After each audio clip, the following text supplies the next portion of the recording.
महाराष्ट्राचे आराध्य दैवत छत्रपती शिवाजी महाराजांना वंदन. भारतरत्न डॉक्टर बाबासाहेब आंबेडकर यांना वंदन. आणि विधानसभेच्या अध्यक्षपदी ॲडव्होकेट राहुल नार्वेकर यांचं पुन्हा बिनविरोध निवड झाल्याबद्दल मी त्यांचं मनपूर्वक अभिनंदन करतो.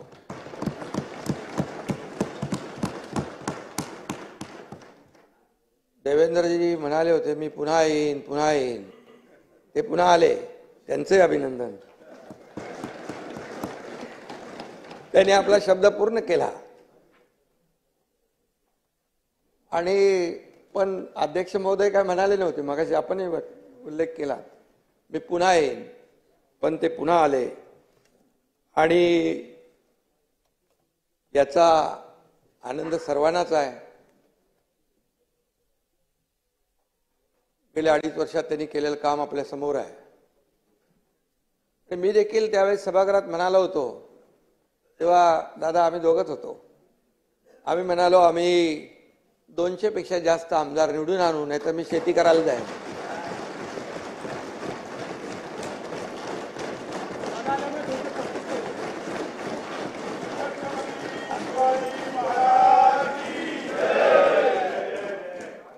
आणि तोही शब्द आम्ही पूर्ण केला.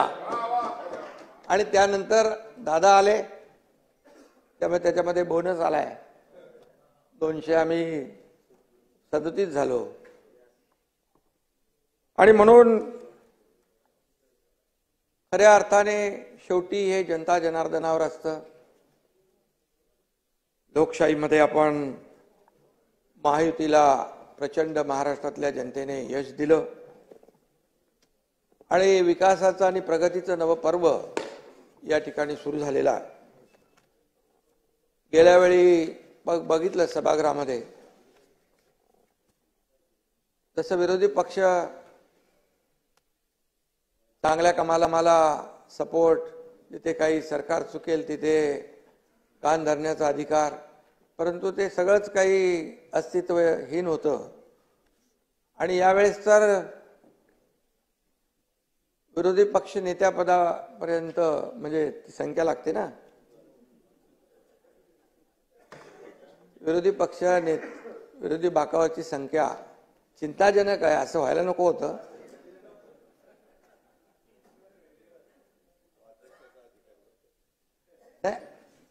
अध्यक्षांचा अधिकार आहे तो. अध्यक्ष त्याच्यावर अभ्यास करतील.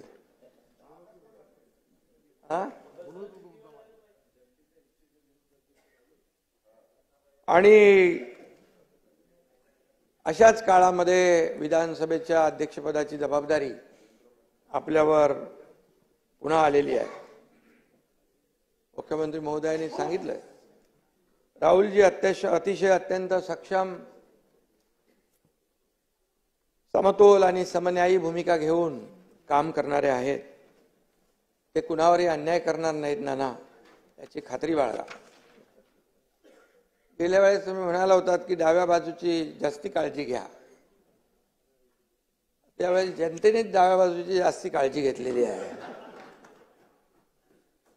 त्यामुळे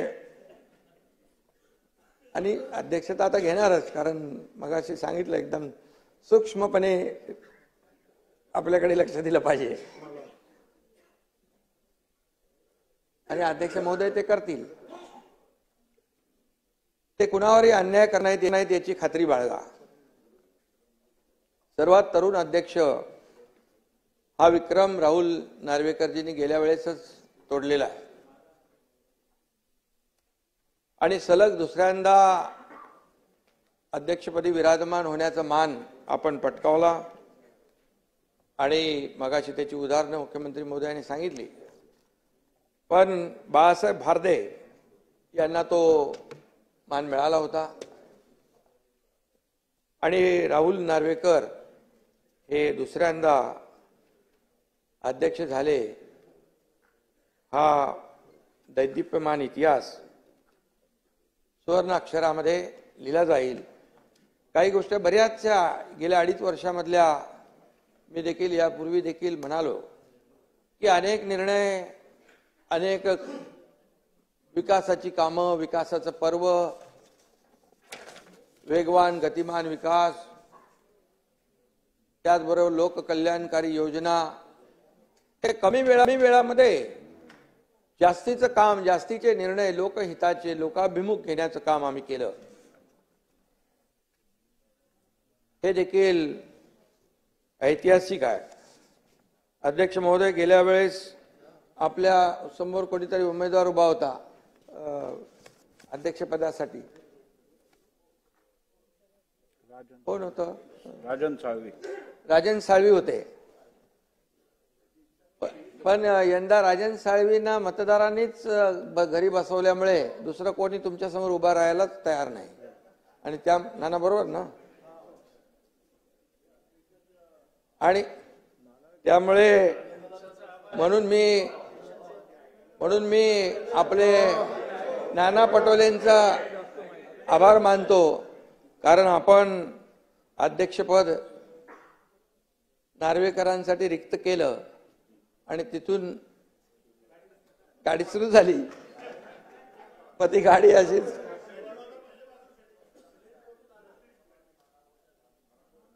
आणि याचं क्रेडिट तुम्हालाच आहे. किती काय नाही म्हटलं तरी तुम्हाला क्रेडिट आहे. आणि ते खरं मानणारे आम्ही लोक आहोत. बाळासाहेबांची शिकवण आहे आणि त्यामुळे नाना आमचे खरे मित्र आहेत. मीडियासमोर काय बोलत असतील ते ठीक आहे, ते जाऊ द्या. पण नाना म्हणत असले तरी त्यांचं आमचं प्रेम आहे. अरे सुरुवात कुठून झाली ते सांगायला नको. सुरुवात नाना करते प्यार तुम्ही से कर बैठे, नाना करते प्यार तुम्ही से कर बैठे. आणि त्यामुळे सुरुवात कुठून झाली, आम्ही कसं आहे, मूळ विसरत नाही. मूळ विसरला की तो, त्यामुळे. आणि मगाशी कोणीतरी सांगितलं, राहुलजी साताऱ्याचे जावई आहेत. सातारा माझा जिल्हा आहे आणि माझी जन्मभूमी आहे, त्यामुळे मला जिव्हाळा आहे त्या साताऱ्याबद्दल.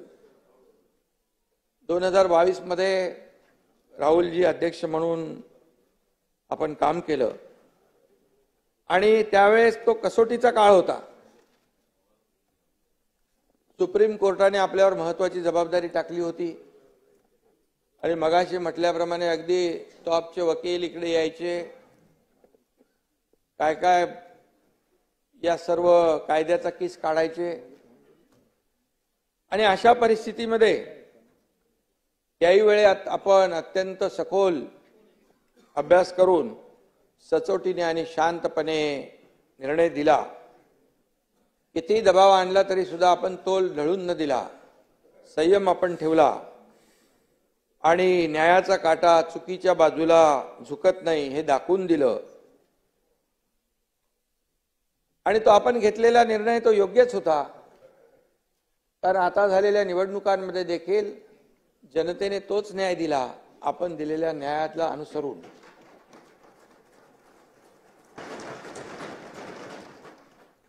आणि हे निवडणूक निकालामध्ये स्पष्ट झालंय. शिवसेना कुणाची, त्याच्यावर आरोप प्रत्यारोप मला आठवत आहे. 2.5 वर्ष एकही दिवस असा नव्हता की सातत्याने पायरीवर बसून आरोपाच्या फैरी झडायच्या, कामकाजामध्ये सहभाग नाही आणि फक्त आरोप आणि आरोप. असा एकही दिवस गेला नाही.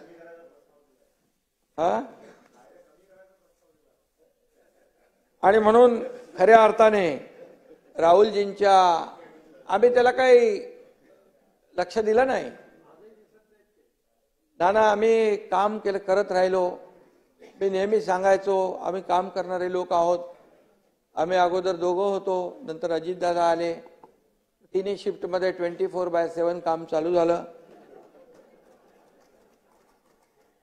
आणि काम एवढं वेगाने झालं आणि एवढे निर्णय गतिमान झाले की या निवडणुकीमध्ये जनतेने, नेहमी आम्ही सांगायचो, या निवडणुकीत जनता कामाची पोचपावती देईल. मग त्या लाडक्या बहिणी असतील, लाडके भाऊ असतील, लाडके शेतकरी असतील, सर्व घटक, या प्रत्येक घटकाला न्याय देण्याचं काम अध्यक्ष महोदय आम्ही केलं. आणि आपण देखील रामशास्त्री प्रभूने बाण्याचा विजय आहे असं, म्हणजे आपण देखील अगदी रामशास्त्री प्रभूने यांच्या प्रमाणे काम केलं. आणि त्यावेळेस आपण निर्णय दिला. आणि काही लोकांनी तर, वकील तर आले, पण काही लोकांनी एवढे आरोप केले आपल्यावर.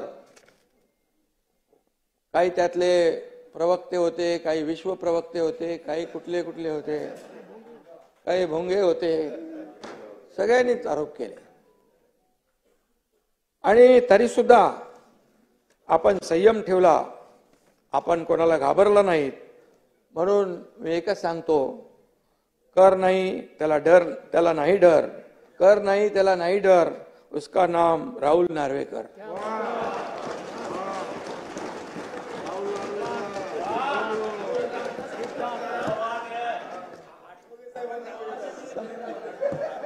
आठवले साहेबांची माझी युती झाली आता. आणि खरं म्हणजे जयंतराव आहेत तर आता मजा आहे. काय जयंतराव बघा, बाळासाहेब थोरात, पृथ्वीराज बाबा गेले, नाही दिसत. सभागृहाच्या बाहेर नाना वाचले 208. नाही खरं म्हणजे बघा,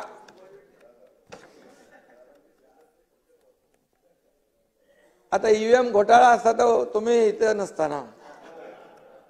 तुम्ही एकदा ईव्हीएम वर आरोप केले, शपथ घेणार नाही. अरे बाबा तुम्ही असं काय करता, तुमच्याबद्दल चांगलं बोलतोय.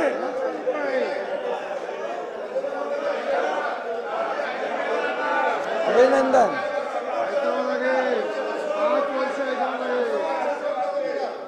तुम्ही भाषण करताना कधी आम्ही थांबवलं का? नाना नाना कसं आहे माहितीये का याच्यामध्ये, नाना बघा काय आहे, तुम्ही रोज आम्हाला म्हणजे मीडियावर सांगता, लोकांची दिशाभूल होते. तुम्ही करत नाही, तुम्ही करता असं मी नाही म्हणत, परंतु रोज तुमच्या महाविकास आघाडीकडून होतंय की नाही.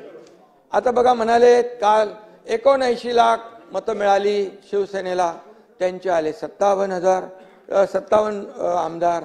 आणि काँग्रेसला मिळाली 80,000, 80 लाख, त्यांना मिळाले 16. आता मी सांगतो बघा याच्यामध्ये हा मग नंतर बोलू का, त्याच्यावर भाषण नंतर. आणि म्हणून तुम्हाला सांगतो, लोकसभेला नाना लोकसभेला 73,77,674 मतं मिळाली आम्हाला. किती? 73 लाख. आणि जयंतराव आपल्याला मिळाले 58 लाख. आणि आम्हाला 7 मिळाले, तुम्हाला 8 मिळाले.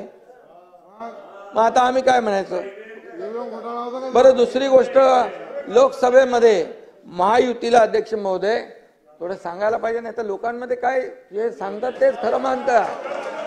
लोकसभेमध्ये यांनी लोकसभेत फेक नॅरेटिव्ह पसरवला आणि त्याचा आपल्याला फटका बसलेला आहे. आणि म्हणून 2,48,12,627 नाना लक्षात ठेवा महायुतीला मतं मिळाली. आणि महाविकास आघाडीला 2,50,00,000, म्हणजे 2,48,00,000 आणि 2,50,00,000, 2 लाखाचा फरक. तुम्हाला किती मिळाले खासदार? 31 आणि आम्हाला 17. मग तेव्हा तुम्ही का नाही मागितलं बॅलेट? बॅलेटची मागणी करायला पाहिजे होती. तेव्हा काय पाहिजे? तेव्हा म्हणाले बुलेटवर स्वार होऊन सगळे जोरात पळायला लागले. No ballot, only bullet. अरे असं हा? आणि नाना काय माहिती याच्यामध्ये, जेव्हा बघा किती राज्य तुम्ही जिंकली. तेलंगणा जिंकलं, कर्नाटक जिंकलं, झारखंड जिंकलं, तुम्ही लोकसभेमध्ये जागा जिंकल्या. हे कसं आहे, हरलो की ईव्हीएम ठरलं की ईव्हीएम वर आरोप करायचा. तर गेल्या 2.5 वर्षात तुम्ही आमच्यावर आरोप करत होता. एकनाथ शिंदे आणि आमची महायुती, देवेंद्र फडणवीस. आता तुम्ही त्या निर्जीव ईव्हीएम वर आरोप करताय. आता दुसरं काय तुम्हाला मिळत नाही. आणि अध्यक्ष महोदय, जेव्हा जिंकतात तेव्हा ज्यांचा म्हणजे त्यांना चांगला धडा नाही, जेव्हा त्यांचा विजय होतो त्यावेळेस ती यंत्रणा चांगली असते, लोकशाहीचा विजय असतो. मग तेव्हा लोकशाहीचा विजय म्हणतात. मग तिथे म्हणजे तिथे इलेक्शन कमिशन असेल, निवडणूक आयोग, अगदी सुप्रीम कोर्ट पण. काय परिस्थिती आहे. सुप्रीम कोर्टाचे जज मला वाटतं कधी काल परवा म्हणाले, तेव्हा तुम्ही हारता तेव्हा तुम्ही येता विरोध करायला, आरोप करायला, जिंकता तेव्हा काय येत नाही. त्यामुळे हे जे आहे नाना, हे कुठंतरी लोकशाहीमध्ये आपण लक्षात ठेवलं पाहिजे. आणि आम्हाला म्हणाले काँग्रेसच्या जागा आल्या. आता काँग्रेसने 105 जागा लढवल्या अध्यक्ष महोदय, आम्ही 80 लढवल्या. आता मतं तर त्यांना जास्ती मिळणार. पण एका मतदारसंघामध्ये जितेंद्र आव्हाड तुम्हाला 1 लाखाच्या जास्ती मताधिक्य मिळालं ना, बरं 96,000. आता मला 1.25 लाखाचं मताधिक्य मिळालं. प्रताप सरनाईकांना पण लाखाच्या वरती मिळालं. आता बघा, ह्या प्रत्येक विधानसभेच्या मतदारसंघामध्ये वेगवेगळं मार्जिन आहे. कोण 1000 मतांनी निवडून येतो, कोण 1 लाखांनी येतो निवडून. तुम्ही ह्याचं कसं 208 नी येतो, 208 नी येतो, 208.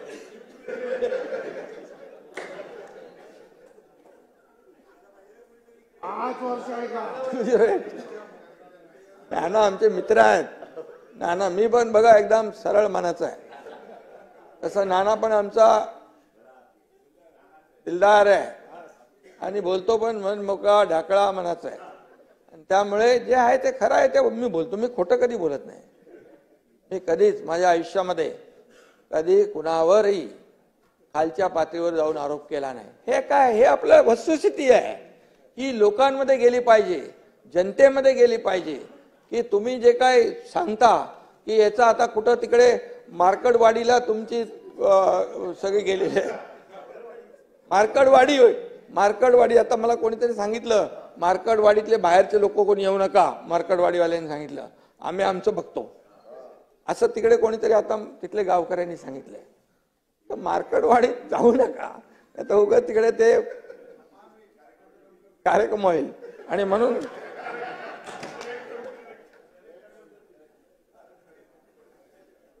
म्हणून शब्दाला जागणारे लोक आम्ही आहोत. आता अध्यक्ष महोदय, राजकीय पक्षांच्या सोबत आपल्याला अनेक लोकांच्या सोबत काम करायचा अनुभव आहे. डबल ग्रॅज्युएट असलेले राहुलजी आपल्या पक्षात असावेत म्हणून सगळ्यांना वाटतं आणि कुठल्याही पक्षाला वाटणार आणि ते सगळ्याच पक्षांना हवे असे वाटतात. पण आता पक्षीय राजकारण मागे टाकून न्यायसनावर आपण पोचलेला आहात. ही मानाची खुर्ची आहे. आणि तुमच्या विद्वत्तेमुळे आणि निष्पृह वागण्यामुळे मला तेव्हा केस चालली होती तेव्हा टेन्शन यायचं, बोले काय होणार. पण आपण मेरिटमध्येच होतो. लोकशाहीमध्ये बहुमताला महत्व असतं. मी नेहमी सांगायचो मेरिटवर निकाल लागेल आणि आम्हाला त्याचं भय नाही. आणि म्हणून लोकशाहीमध्ये मेरिटवर आपण निकाल दिला. सुप्रीम कोर्टाने आपल्यावर जबाबदारी दिल्यानंतर आणि आपण खऱ्या अर्थाने तो निकाल दिला. मगाशी मी म्हटलो त्याच्याबद्दल. तो निकाल जनतेच्या मनातला निकाल होता आणि जनतेच्या दरबारात आम्ही गेलो. तिकडे देखील आम्हाला न्याय मिळाला. आता काही लोक म्हणतात काय दिशा आहे का, हेतू आहे का. आता जनतेने दशा दुर्दशा केल्यानंतर आता दिशा पाहून काय फायदा. जनतेने दशा दुर्दशा केली, आता दिशा पाहून काय फायदा. ही वेळ तुम्हाला नाही ना, तुम्हाला नाही. जे काही तुमच्यातले मित्र पक्ष आहेत, आता मला वाटतं काही लोकांनी बहिष्कार टाकलेला दिसतो इकडे. हे कोण नाही दिसत ना इकडे. आणि खरं म्हणजे अध्यक्ष पदाचा एक गरिमा आहे. एक अध्यक्षपद हे सार्व म्हणजे सगळ्यात आपल्या या सभागृहाला एक आदर्श असं हे अध्यक्षपद आहे. आणि अशा वेळेस हा ठीक आहे, जनतेने तर सगळ्यांनीच या आपल्या आजच्या नियुक्तीचं स्वागत केलं पाहिजे. आणि खऱ्या अर्थाने लोकभावनेची कदर केली पाहिजे. आणि म्हणून लोकभावनेची दिशा लोकांना वेळेच कळली असती, वारं कळलं असतं तर त्यांची ही दशा झाली नसती, असंही मी या ठिकाणी सांगू इच्छितो. गेल्या आपल्याला देखील राजकीय वारसा लाभलाय, त्याला अधिक आपण संपन्न केलं. त्यांच्या अनुभवाचा आणि मार्गदर्शनाचा देखील सरकारला लाभ झालेला आहे. या राज्याला मोठा फायदा आता होईल. 2.5 वर्ष नक्कीच आपल्या कामकाजाचं कौतुक करावं तेवढं थोडं आहे. आणि म्हणून आपण सत्ताधारी आणि विरोधी पक्ष दोघांनाही समान न्याय व तत्वाने वागणूक दिली, त्याबद्दल देखील आपल्याला मी मनापासून अभिनंदन करतो आपलं. नाना यापुढे देखील आपल्याला देखील समान न्याय समान वागणूक आमचे अध्यक्ष महोदय देतील असा विश्वास बाळगा आपण. खरं म्हणजे महाराष्ट्र हे न्यायाचं राज्य आहे, शिवछत्रपतींची भूमी आहे. ही रामशास्त्री प्रभूंनी यांची कर्मभूमी आणि जन्मभूमी आहे. ही छत्रपती शाहू महात्मा ज्योतिबा फुले यांची भूमी आहे. परमपूज्य महामानव डॉक्टर बाबासाहेब आंबेडकरांची भूमी आहे. आणि म्हणून बाबासाहेबांनी दिलेल्या संविधानाचं प्राणपणाने रक्षण करणं ही आपल्या सर्वांची जबाबदारी आहे. आणि म्हणून ही याच्यामध्ये कुठलाही विसर पडता कामा नये, कधीच पडणार नाही. कारण मी आपल्याला आठवण करून देतो, संविधान संविधान म्हणून बोलणारे, संविधान बचाव संविधान बदलणार म्हणणारे आणि लोकांमध्ये भ्रम पसरवणारे संविधान तर कधी बदलूच शकत नाही. हे बाबासाहेबांचं संविधान आहे. बाबासाहेबांच्या संविधानामुळे आज देशाचा कारभार चालतोय, राज्याचा कारभार चालतोय. आज बाबासाहेबांच्या संविधानामुळे एक सर्वसामान्य कुटुंबातला व्यक्ती देशाचे प्रधानमंत्री होतात, सर्वसामान्य व्यक्ती इथे मुख्यमंत्री उपमुख्यमंत्री होतात. हे बाबासाहेबांच्या संविधानामुळे आहे, त्यांच्या घटनेमुळे आहे. आणि म्हणून बाबासाहेबांचं संविधान, जब तक सूरज चांद रहेगा बाबा साहेब का संविधान बना रहेगा.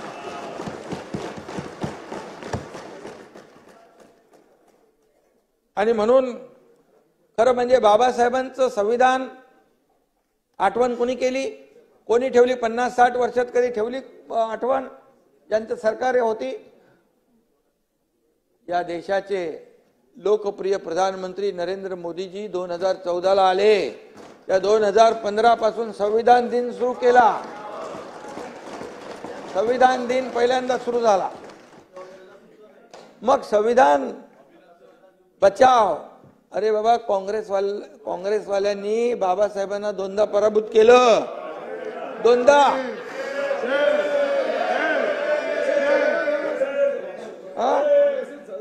आणि बाबासाहेबांनी सांगितलं काँग्रेसचे जळकं घर आहे, लांब राहा. आता तुम्ही विचार करा बाबासाहेबांचं म्हणण्याचं. आणि म्हणून मी एवढंच सांगतो, आता आपण तालुका निहाय, किरण जिजूजी त्या दिवशी भेटले होते मला, ते म्हणाले जिल्हा निहाय तालुका निहाय संविधान मंदिर आपण बांधतोय, बाबासाहेबांचा सन्मान करतोय. आणि बाबासाहेबांनी ज्या दलित शोषित पीडित जे अन्यायग्रस्त आहेत त्यांना समाजाच्या मुख्य प्रवाहामध्ये आणण्याचं काम केलं. आणि म्हणून हे राज्य बाबासाहेबांच्या संविधानावर चालणारं राज्य आहे. आणि म्हणून आपण आता हे लोकसभेत ते चाललंय, पण विधानसभेत आपण प्रयत्न केला. ते काय कुठले ते लाल कलरची एक संविधान आणलं होतं, त्याच्या आतमध्ये कोरी पानं होती. ते आता मी त्याच्यामध्ये जात नाही मी. आणि त्यामुळे खरं म्हणजे आपण जी मोठी मोठी नावं मी घेतली त्या सगळ्या आभाळाएवढ्या व्यक्तिमत्वाच्या तस्वीरी इकडे आहेत. आणि त्या पुतळ्यांना तस्वीरींना आपण हार घालतो. आणि उठता बसता त्यांचं नाव घेतो आपण. आणि खरं म्हणजे त्यांची खरी पूजा या सभागृहातच होते. आणि या पूजेचे मुख्य पुरोहित म्हणून नार्वेकरजींचं कार्य तुम्हाला पुढे न्यायचं आहे, पौरोहित्य करत. आणि म्हणून त्यामुळे त्यांची आपण आपल्या 288 जणांची तुमच्या सकट आमची सगळ्यांची जबाबदारी आहे. आणि या अध्यक्ष स्थानाला विशेष एक महत्व आहे. हे कायदे मंडळ आहे. इथे आपण वेगवेगळे कायदे तयार करतो. छोट्यातला छोटा प्रश्न व मोठ्यातली मोठी अडचण सोडवण्याची क्षमता देखील या सभागृहामध्ये आहे. विरोधी पक्षाला माझं एकच आव्हान आहे, विनंती आहे, जनभावना ओळखून केवळ विरोधाला विरोध करण्याची वृत्ती सोडून द्या. आता तरी जनतेची भावना काय लक्षात घ्या. आणि आज जनतेनेच आज कौल दिलेला आहे. आणि म्हणून जनभावनेची कदर करा. आरोपापेक्षा आपण सरकारच्या चांगल्या कामांमध्ये सहकार्य करा. जिथं सरकार काही चुकत असेल, जरी तुम्ही कमी असाल तरी सुद्धा आम्ही तुमची नोंद नक्की घेऊ. आणि जिथे सरकार लोकभावनेच्या बाबतीत, जनतेच्या विकासाच्या बाबतीमध्ये कुठेही त्रुटी राहील तर नक्की आपण आपल्याला विचारू शकता, आपल्या सूचना करू शकता. एवढ्या मोठ्या भावनेने आम्ही काम करणार आहोत. आणि म्हणून महाराष्ट्राला विकासाच्या नव्या आपल्याला महामार्गावर नेण्यासाठी आपण सगळे मिळून या ठिकाणी सज्ज होऊया. अध्यक्ष महोदय, विधानसभेत अनेक ज्येष्ठ सदस्यांचं अनेक लोक निवडून आलेले आहेत. नवीनही तरुण आपले आमदार निवडून आलेत. काही जुने आहेत, कोणी चौकार मारलाय, कोणी षटकार मारलाय आणि कोणी आणखी त्याच्यापेक्षा जास्त निवडून आलेले आहेत. 7 वेळा निवडून आलेत. आणि कालिदास किती वेळा आले? 9 वेळा. हा, म्हणून तुम्ही आता आज स्पीकर म्हणून होते. तुमची सिनियरिटी लक्षात घेऊन तुम्ही गेल्या वेळेस होतात, यावेळेसही होता. पण नाही, असं नका करू. परमनंट नका, परमनंट प्रोटेम. आणि म्हणून मी आपल्याला अध्यक्ष महोदय, आपल्या मार्गदर्शनाखाली या सर्व तरुणांना खूप काही शिकता येईल. आणि म्हणून आपल्याला मी मनापासून पुन्हा एकदा शुभेच्छा देतो. या ठिकाणी हे सभागृह तुमच्याकडे एका वेगळ्या अपेक्षेने पाहते. जनतेचा आवाज इथं घुमला पाहिजे, समस्यांची तड लागली पाहिजे, अन्यायाला थारा इथं असता कामा नये. कारण या सभागृहाचा एक वेगळा डेकोरम आहे, या सभागृहाची एक वेगळी गरिमा आहे, त्या सगळ्या सभागृहाचं एक वेगळं पावित्र्य आहे. आणि त्यामुळे हे पावित्र्य राखण्याचं काम आपल्याला सगळ्यांना मिळून करायचं आहे. आणि जास्तीत जास्त लोकहिताचे प्रश्न या ठिकाणी मांडले जातील अशा प्रकारची प्रत्येकाची भावना आहे. माझी तीच भावना आहे. आणि म्हणून विरोधी पक्षाने देखील याचं भान ठेवलं पाहिजे. आणि म्हणून आपण कायदेतज्ञ आहात, मगाशी सांगितलं देवेंद्रजींनी. आपल्या ज्ञानाचा उपयोग राज्यातील शेतकरी, कष्टकरी, कामगार, महिला भगिनी या सर्वांच्या समस्या सोडवण्यासाठी नक्की होईल. आणि मी हेही म्हणेन, तुम्ही म्हणजे जास्ती अतिशयोक्ती नाही, परंतु तुम्ही या सभागृहाचा कोहिनूर आहात. आणि म्हणून मी अरे झाकलं नाही, वरती बसलेले आहेत, चमक थांबणार नाही. आणि म्हणून हा लौकिक कायम राहील अशा प्रकारचं तुमच्याकडून काम होत राहील. आणि मी एवढंच सांगतो की कोणी असो, सत्ताधीश असो वा विरोधी पक्ष, योग्य न्याय देतील विधानसभा अध्यक्ष. आणि म्हणून नानाजी,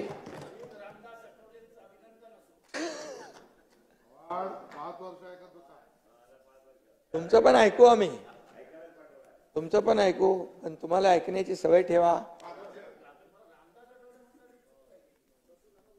ते योग्य वेळी योग्य लोकांचं ऐकत नाही म्हणून अशी परिस्थिती झाली.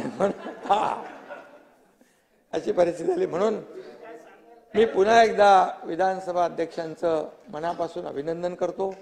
मनापासून आपल्याला पुढच्या वाटचालीस शुभेच्छा देतो. आणि थांबतो. धन्यवाद. जय हिंद, जय महाराष्ट्र.